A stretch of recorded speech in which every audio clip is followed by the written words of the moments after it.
letters. Square and straight. Okay. No curves.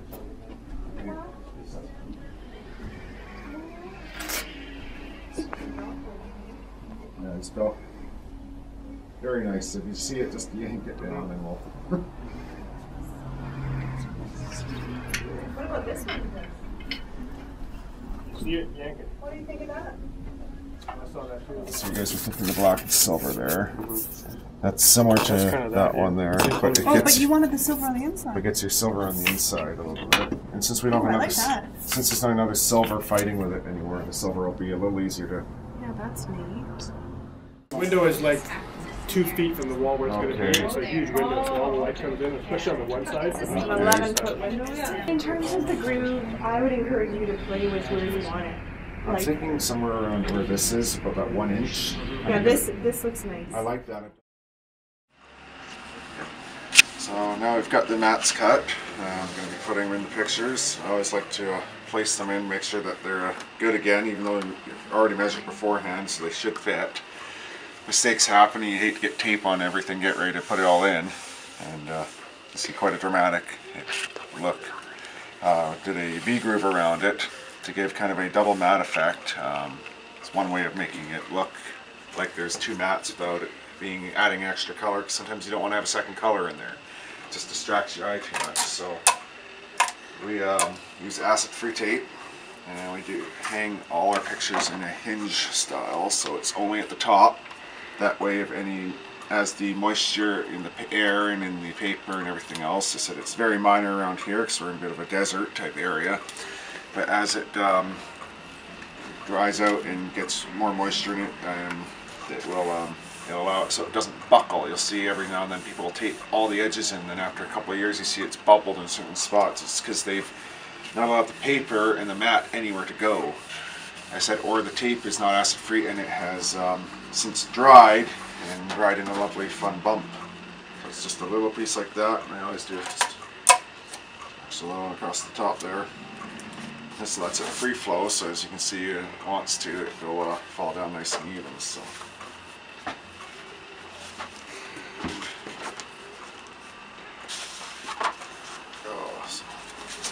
So it gives it quite a dramatic look. So.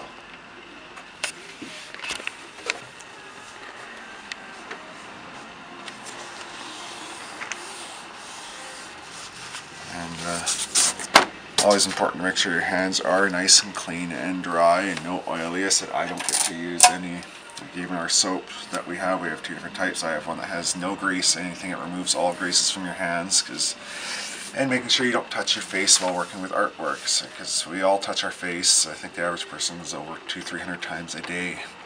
So you touch your face and you go touch this, all of a sudden you have the lovely grease mark in the middle of the picture, and we see that all the time. And people go up to art shows and they go, oh, look at this, and they touch.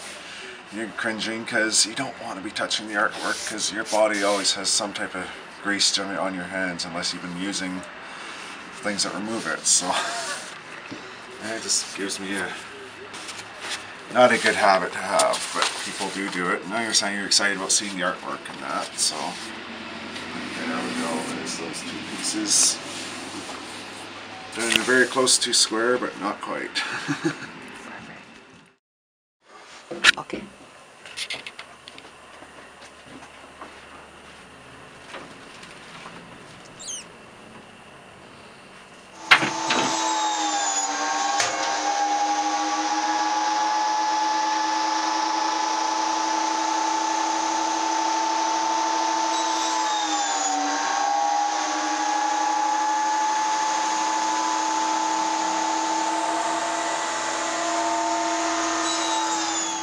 So now that I've chopped the frames so they're good to go, I've got the 3 of them for the 3 pictures we've got going. I'm now going to use our V-nailer, which drives the staples up through the bottom and gives a nice clean look without having to do any of the old-fashioned nails in through the side, which always worked as well, but required a lot more clamping and time. So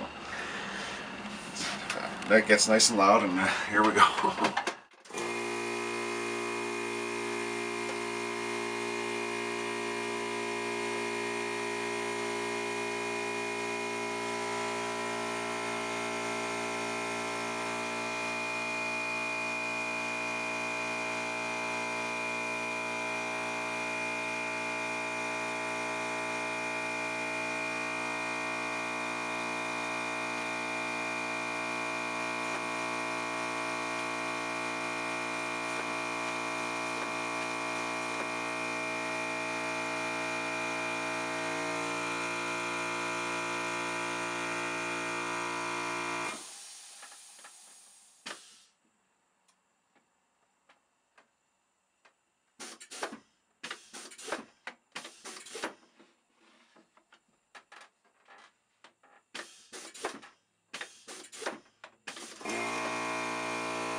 So now we're putting these all together here. We've got the frame built.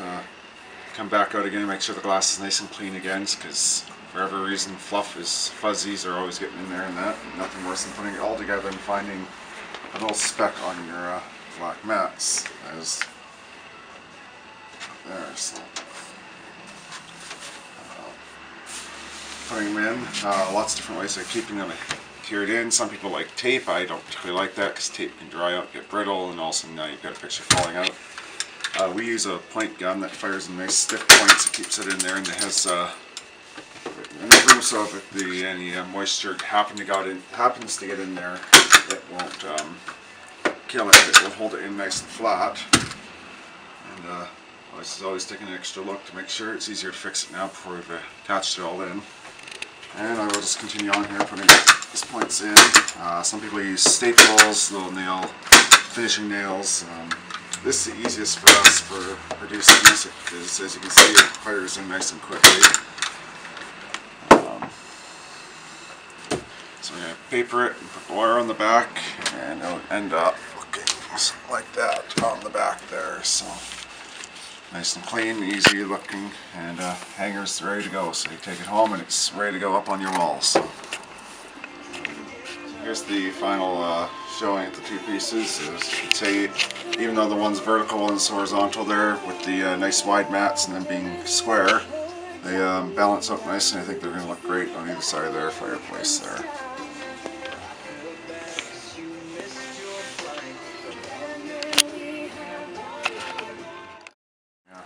It's nice with the white on the frame. Yeah, that Makes This all looks difference. perfect, hey? it does. Nice width around there, so they don't look out of place because they're one's vertical, one's horizontal. So. Oh, how exciting! That's so great.